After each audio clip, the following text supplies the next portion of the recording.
السلام عليكم ورحمة الله تعالى وبركاته. مرحبا بالجميع وتحية إليكم من جديد. برنامج اليوم هو برنامج مهم موجه خاصة إلى الإخوة والأخوات الذين لديهم تساؤل عن فيزا زواج بالولايات المتحدة الأمريكية. إذن هناك نقاط مهمة سوف نتطرق لها في البرنامج، ولا بأس إن استفدتم من البرنامج أن تقوموا بمشاركته مع الأصدقاء والأحبة، هذا كله لكي تعم الفائدة. ولا تنسوا أن تشتركوا في القناة. إذن بالنسبة لتأشيرة زواج على حسب قانون الهجرة الأمريكي، سنقدم لكم معلومات مهمة عنها من الألف إلى الياء. وقد سبق لي أنني قمت بتنزيل حلقات مهمة عن فيزا زواج في أمريكا. أولا بالنسبة لتأشيرة زواج الأمريكية تنقسم إلى نوعين، وهما اللتان يعمل عليهما بشكل كبير وقانونهما ساري المفعول لدى دوائر الهجرة الأمريكي. أكيد هذه التأشيرة تخول للمواطن الأمريكي أن يقوم بجلب أو لم شمل لزوجته الأجنبية، والعكس. مثلا الزوجة أي المواطنة الأمريكية ممكن أنها تقوم بلم شمل زوجها الأجنبي إلى الولايات المتحدة، أكيد عن طريق هذه الأنواع أو هذا النوعين من تأشيرات زواج بالولايات المتحدة الأمريكية. وسنؤكد على هذان النوعان المعروفان، وهما المسميان بالتأشيرة الأولى CR1 والتأشيرة الثانية AR1. إذن نؤكد بالنسبة للتأشيرة الأولى AR1، هذه التأشيرة تدخل في صلب فيزا زواج، ولكن قوانينها تختلف عن فيزا الثانية أي تأشيرة CR1. إذن بالنسبة ل AR1 يستفيد منها الزوج أو الزوجة الذين لديهم زواج من مواطن أمريكي أو مواطنة أمريكية. وأكيد بالنسبة لهذه التأشيرة هي محصورة في قانون زواج، وهذا الزواج سوف نجد بأن الطرفين علاقتهم أي زواجهم تجاوز أكثر من سنتين، لأنه ممكن أن الزواج يأخذ فوق من سنتين وأكثر من مدة، قد تصل مثلا إلى 3 سنوات أو 4 أو أكثر. إذن هذه التأشيرة AR1 قانونها يدخل في صلب الزواج الذي مر عليه فوق من سنتين أي عامين. أتمنى أن تكون هذه النقاط واضحة. ننتقل إلى التعريف بتأشيرة CR1 أي التأشيرة الثانية. هذا النوع يختلف عن فيزا AR1 التي وضحنا لكم معلومات عنها قبل قليل. نؤكد بأنه كل من يعنون بالتقديم على فيزا CR1 فقانونها كما وضحنا يختلف عن قانون فيزا AR1. أكيد تسمح للذين زواجهم يقل عن سنتان، ممكن أن نجد سنة، ممكن 8 أشهر، ممكن سنة ونصف. المهم هو أنه نجد بأن العلاقة الزوجية المتعلقة بالتقديم على فيزا CR1 مر عليها أقل من سنتان. في هذه الحالة ممكن للمعنيين بالزواج إن أرادوا أن يقوموا بالتقديم على هذه التأشيرة فممكن لهم ذلك، ويخول لهم قانون الهجرة الأمريكي أن يقدموا على تأشيرة زواج CR1. إذن وضحنا لكم الفارق ما بين النوعين أو الفئتين الاثنين، سواء فيزا CR1 وفيزا AR1 التي تعنى بتأشيرة زواج بالولايات المتحدة الأمريكية. لكي أنتقل بكم إلى نقاط مهمة.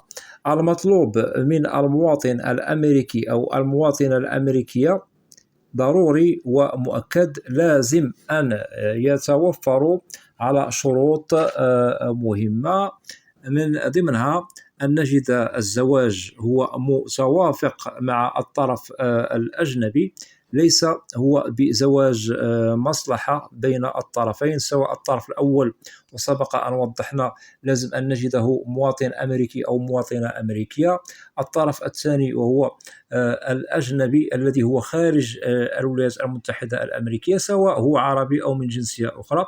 نؤكد لازم توفر عقد زواج يثبت الزواج، ولازم أننا نجد بأن الزواج قد مرت عليه المدة المحددة لدى قانون الهجرة الأمريكي، وقد وضحنا لكم هذا قبل قليل، سواء المتعلق بفيزا AR1 وفيزا CR1. هناك كذلك بعض الشروط الأخرى، من ضمنها زيارة الطرف الأمريكي، سواء المواطن الأمريكي أو المواطنة الأمريكية، إلى بلد الطرف الثاني المراد لم شمله إلى الولايات المتحدة الأمريكية. إذن ممكن زيارة واحدة تكفي، وممكن زيارة ثانية إذا كان بالمستطاع. أي لازم على الطرف الأمريكي أن يقوم بزيارة بلد الشخص المراد لم شمله إلى الولايات المتحدة الأمريكية، هذا لأجل توطيد العلاقة، كذلك لأجل أخذ صور تثبت العلاقة، حفل الزواج مثلا، تركيب الخاتم، وكذلك صور تثبت بأنه فعلا هناك زواج. وكذلك نؤكد على صور تجمع الطرفان، سواء الطرف الأول الأجنبي والطرف الثاني أكيد وضحناه وهو الشخص المراد لم شمله إلى الولايات المتحدة. وكذلك ممكن أخذ صور مع العائلة. هذه إثباتات مهمة سوف تطلب من الشخص المراد لم شمله إلى أمريكا. كذلك لازم إثباتات تتعلق بالتواصل كالرسائل التي تجمع ما بين الطرف الأمريكي والطرف الذي هو خارج الولايات المتحدة الأمريكية.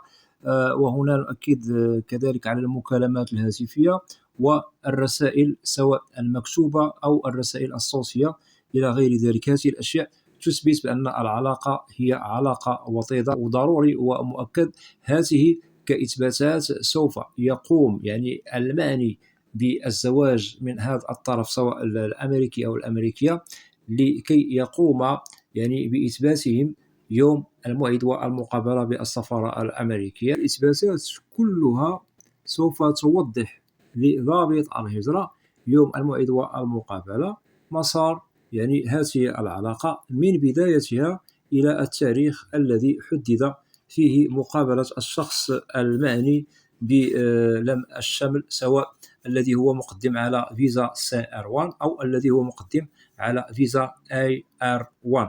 إذن بعدما وضحنا لكم نقاط مهمة عن بعض الشروط المهمة، هناك شرط مهم لازم أن يتوفر في الطرف الأمريكي أو المواطن الأمريكي، وهو ضروري ومؤكد.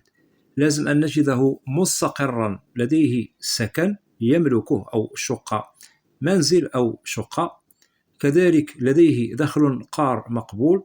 هذا أكيد يدعم الطرف الأجنبي المراد لم شمله إلى الولايات المتحدة عن طريق فيزا زواج.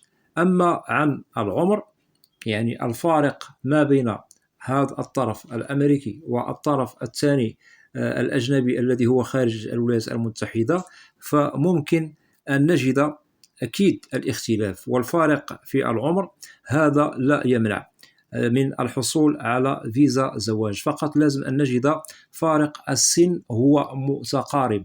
قدر ما وجدنا فارق العمر أو السن متقارب ما بين هذا الأمريكي وهذه الأجنبية، أو ما بين هذه الأمريكية وهذا الطرف الأجنبي المراد لم شملهم إلى أمريكا، فأكيد التأشيرة ممكن أن نحصل عليها بسهولة، ليس بالمشكل. أما في حالة أن هناك فارق عمر كبير، فهناك بعض الإشكالية، ممكن أننا سوف نحصل على التأشيرة 80%، ممكن 60%. أما في حالة السن متقارب، عندما نقول بأن السن متقارب، ممكن أننا سوف نجد الطرف الأمريكي والطرف الأجنبي العمر أو فارق السن بينهما ممكن 3 سنوات أو 4 سنوات. هذا أكيد ممكن للمعني بهذه التأشيرة قد تمنح له الفيزا 100%. أما في حالة أن فارق السن كبير، فكما وضحنا ممكن 80%، ممكن 60%، تمنح التأشيرة للشخص المراد لم شمله إلى الولايات المتحدة الأمريكية. وهذا لا يستدعي منكم القلق بالنسبة للإخوة الذين لديهم فارق السن والعمر ما بين الأطراف الأجنبية أو الأطراف الأمريكية بالولايات المتحدة الأمريكية. إذا نؤكد كذلك على نقاط مهمة، وهي لغة التواصل لازم أن نجدها متوافقة. ضروري من اللغة الإنجليزية، لأن المقابلة أكيد يوم الموعد بالسفارة الأمريكية تتم باللغة الإنجليزية ليست بلغة أخرى، إلا في حالات استثنائية إذا وجدنا الطرف الأمريكي ممكن أنه قد كان لديه تواصل معكم بلغة إسبانية أو مثلا لغة عربية.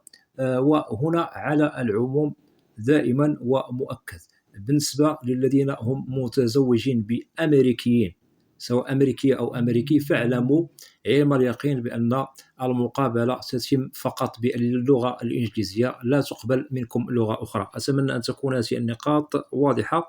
وكذلك نؤكد لازم أن نجد بأن العلاقة الزوجية هي علاقة صادقة، علاقة ليست بزواج مصلحة، وهناك ضروري من إجراءات يمر بها الملف يقدم داخل الولايات المتحدة الأمريكية، وهناك طلب يدفع لدى مصالح الهجرة بأمريكا، وهناك انتظار إلى أن يوافق على الطلب كمرحلة مبدئية لدى مركز الهجرة والمواطنة USS، ثم عند الموافقة ينتقل الملف إلى المرحلة الثانية إلى National Visa Center Embassy لأجل تقديم بعض الوثائق لإتمام دراسة الملف بشكل نهائي.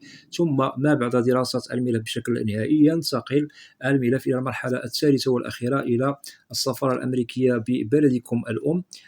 هذا لأجل استقبالكم من طرف السفارة الأمريكية لأجل الفصل والحسم للحصول أو لحصولكم على فيزا لم شمل من الطرف الأمريكي أو الأمريكية. وأكيد سواء مقدمون على AR1 تأشيرة AR1 أو مقدمون على CR1، فهنا تظل يعني الأشياء المسطورة في هذه العلاقة وهو الصدق.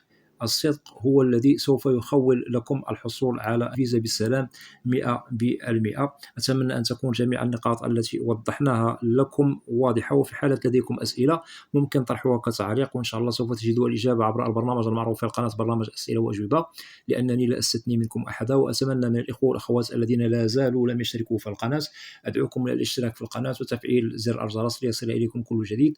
ولا تنسوا أن تدعمونا دائما باللايك لكي نصل إلى أكبر نسبة من المشاهدة. وبالنسبة للقناة محتواها كامل وشامل عن الهجرة والمهاجر إلى الولايات المتحدة الأمريكية بشكل عام وكتعريف. وأود أن أشكر جزيل الشكر كل الإخوة والأخوات الذين يقومون بوضع تعاليق محترمة بالقناة. مرحبا بكم جميعا بأسمائكم، وإلى لقاء قريب بإذن الله، والسلام عليكم ورحمة الله تعالى وبركاته.